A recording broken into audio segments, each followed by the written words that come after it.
Hello everyone, this is Sunny and I'm coming to you with Cruelest of Hearts, an Eyeless Jack X Reader by Vivian Arvigo. Today, we are going to be starting off with Chapter 11, Deal with the Devil. The little girl's body shook violently as her petite feet backed away with extreme caution. Since pure fear had filled her whole existence, her innocent mind desperately looking for a way out of this hellish situation that she had caused without knowing. But the way out was nowhere to be found, and as if that wasn't enough, all she saw was a sharp move, and almost immediately, her head turned to the side and pain laced her left cheek, spreading from her jaw all the way up to her eye. Her bright brown orbs immediately bubbled with tears, which were fast to cascade to her small face, dripping down from her cheeks and reaching the cold floor. "How many times do I have to tell you, Ian? Are you retarded? Did I give birth to a retarded girl?" A woman screamed with all her might, slapping you across the face one more time. "But Mommy, you said I could have one after lunch." You managed to choke out, trying not to gaze inside your mother's eyes in case this infuriated her more. "Shut up. Don't you dare fucking talk back to me." She grabbed you hard by the shoulders and shook you so hard that your small neck was unable to withstand the weight of your head, which ended up swimming back and forth violently.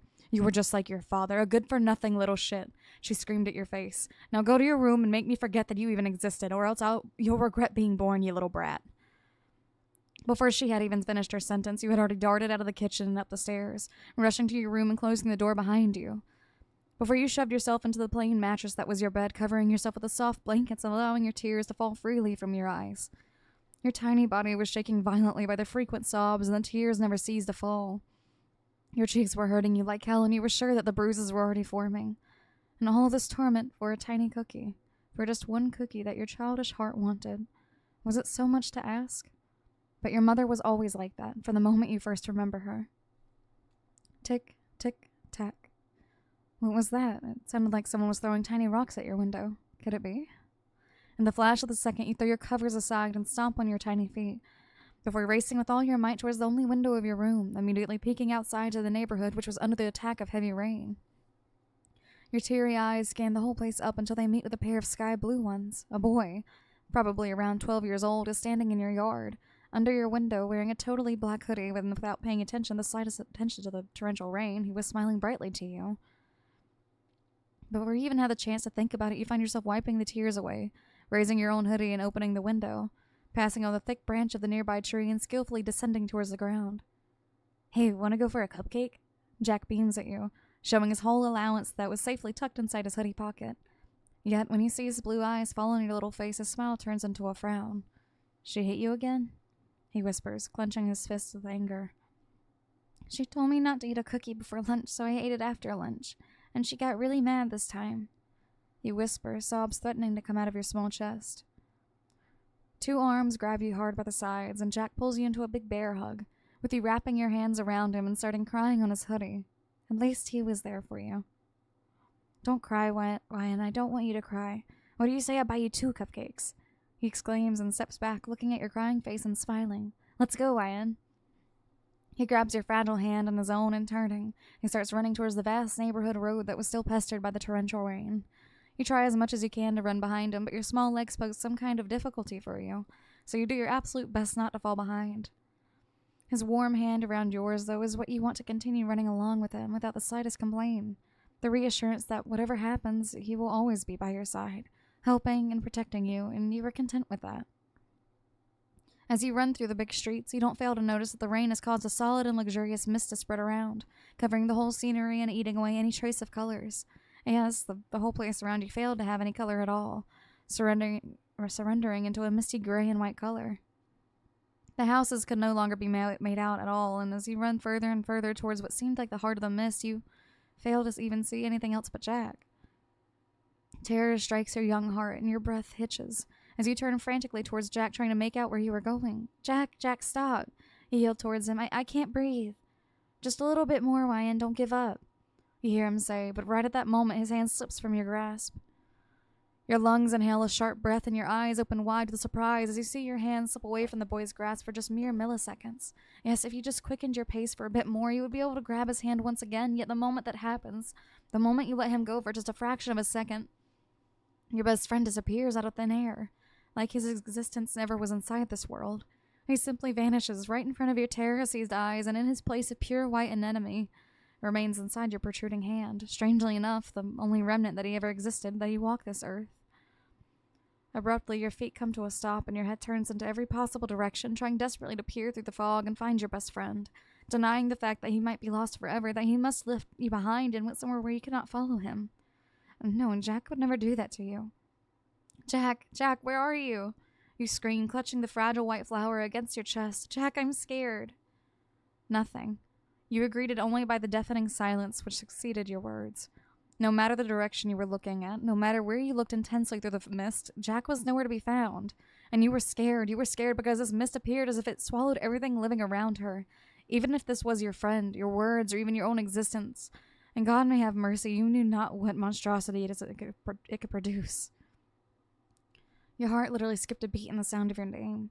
The yell that was about to come out of your lips got drowned somewhere within your lungs, and your brain refused to take in the information you were given, because you knew this voice. You knew to whom it belonged, and it meant everything but good. It was a dangerous and hellish voice, coming straight out of the deepest pits of hell, yet it had some kind of allure to it. You had to admit at least that. Without having control over your own body, you slowly but steadily feel your legs turn you towards him. Turn you towards the demon that has been reaping away your life day by day, and the demon that has most probably killed your best friend. So as your eyes bore themselves into that internally crying black tears mask, you can't help but feel your lungs inhale sharply. He was standing there, just a few meters away from your vulnerable form, this man with the navy blue mask. His auburn-colored hair was now completely freed from his hood, as he had it thrown back, enabling the cold wind to rush among them and make them wave in the faint breeze. His whole stance was loose, but you knew better than that, so you immediately saw that he was holding on to his bloody scalpel with his left hand, while on his right hand, he was holding, to your complete surprise, a luxurious blue anemone. The game is over, Ryan, he says, his voice barely above a whisper and sounding triumphant. I finally got you. Your eyes flash open almost immediately, and you are blinded by the bright light that has flooded the whole cold and white room, making your hands fly on your eyes immediately and a whimper to leave your parched lips. God damn, what is happening now? Wait a second, why are the lights open? You were still inside the lab, right? Well, the rattling of the chains around your wrists was a proof of that, along with the sheer cold that was penetrating your sides. But the last thing you could remember is falling asleep inside the total darkness, but now light must mean nothing good. You remove your hands abruptly from your eyes that have adjusted finally to the light, and as you gaze towards the room, your breath immediately is cut short, and out of pure instinct, your body shivers violently and backs away towards the wall behind you, trying to get as far away as it could for the blue-masked man that was sitting only inches away from you, his head tilted to the side as he was observing you while you were sleeping. Thankfully, your scream never left your lips, but your head hurt you immensely under the sudden movements. Yet the man appeared to be completely undisturbed by your actions, not paying the slightest attention to you backing away from him as he did continue to observe you. Tilting his head to the other side, a movement that reminded you of a curious dog, maybe. Whatever it was, anger shot up inside of you, and you furiously looked towards the black holes of his mask where you were supposed his eyes were. What the hell do you want now? Haven't you tortured me enough? You angrily blurt out before you really had the chance to control your furious self. In your sharp words that seemed to echo inside the rolled room, he straightens his head once again, and you can clearly feel his absurd empty gaze fall on you, like a concrete wall that came in hard contact with your face. He remained silent, though, allowing the tense silence to fall among you, which only made you angrier. You were done playing games, and definitely the beating game. How is your head? Do you have any memory blurriness? Difficulty in speaking or thinking or any other symptom? His voice forms the words next, seemingly even and betraying nothing of his true thoughts. The question, though, is what caught you by surprise. What? Do you have any memory loss, difficulty in forming coherent sentences, difficulty in thinking or understanding what I'm telling you? He cocked his head to the side once again. This is weird, way too weird. Well, no, I don't think I have any of these. Why? Your eyebrows furry in confusion, unable for the very first time to understand from where those questions originated or what caused them, because you were not so idiotic to even think that he suddenly was worried about your well-being. Not when he was the one that crashed your head on the wall, trying to crash it like a porcelain vase. No, murderers do not have any feelings of remorse or anything like that. Then what did he want? Can you speak with ease? He continued on with his questions. It was a bit as if you were responding to a doctor after a serious surgery. Yes, you replied cautiously. Then sing. Well, to be honest, you were pretty sure that no matter how hard he had hit your head against the wall, the blast didn't leave you with any problems, but as these particular words left his lips, you were pretty sure that he had said something else and your injury messed up the message that your brain took in. Did he just ask you to sing? I mean, really? No, it was impossible. Why the hell would he ask you to sing to him? Weird things, man. This was impossible. Confusion must have been written all over your face because you heard him sigh wearily under his mask and he repeated his question patiently. Sing, now, he demanded, his voice strict and urgent. Yep, you had heard him correctly, and as his words settled in, you were unsure if you should laugh or not. He was really asking you to sing. No, I have no reason to, you replied smugly, giving him a sly smile full of irony. If you don't sing, he cut you off, stuffing his hand on the pocket of his hoodie. He took out a syringe, filled with a menacingly looking green liquid. I'll stab you in the throat with this, and you'll never be able to speak again. Quite the deal, don't you think? In this declaration, your smile dropped into a frown, and anger bubbled up inside of you once again. Who the hell do you think you are, threatening me and trying to make me do things that I don't want? You demand to know. If you have forgotten, let me remind you that I am the one that decides whether you live or not. I told you before, you are my experiment, and if you fail to meet my expectations, I will simply dispose of you. Do I make myself clear? And how do I know that you won't kill me after I do finish singing? You don't? Well, this is reassuring. You roll your eyes. I'm not here to offer you comfort, YN. You press your lips together, pondering upon what you should do. If you infuriated him this time, you were sure that this needle will come in contact with your neck, and you were positive that he wasn't fooling around when he said that you won't be able to talk afterwards. So you should oblige to his request and sing? Why for? What would he earn if he listened to you sing? Your analytical mind was racing and finally came to the conclusion that you would sing, especially when you saw him take the needle in his hands and begin to play a bit with it. Something that appeared more threatening to your eyes than it really was. But you would keep an eye out and you would look for any indications that he had his guard down or any other clues, so that you could take advantage of it afterwards. Maybe this was your chance to discover the key to your escaper, and it was barely one song. Well, fine. You finally back down. Do you have a preference, maybe? You ironically ask him. Whatever suits you, he says. Fine, you say. You give it a little bit of thought, but eventually decide on one of your favorites. It was short as well, so you would be done with it quickly. You inhale and exhale, trying to relax your nerves a little bit, and then you open your mouth.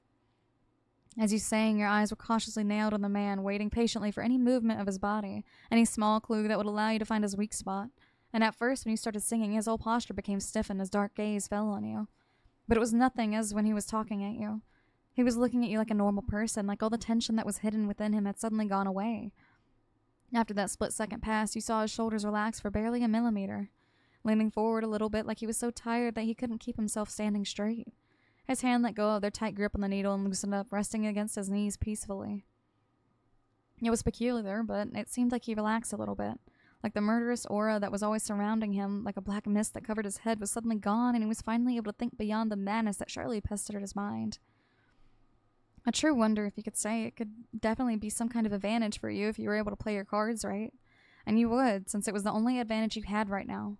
A serial killer with no human emotions that was drawn by your voice. If only you knew in the past that this attribute would turn into your advantage someday. And silence was all that greeted you once you did finish.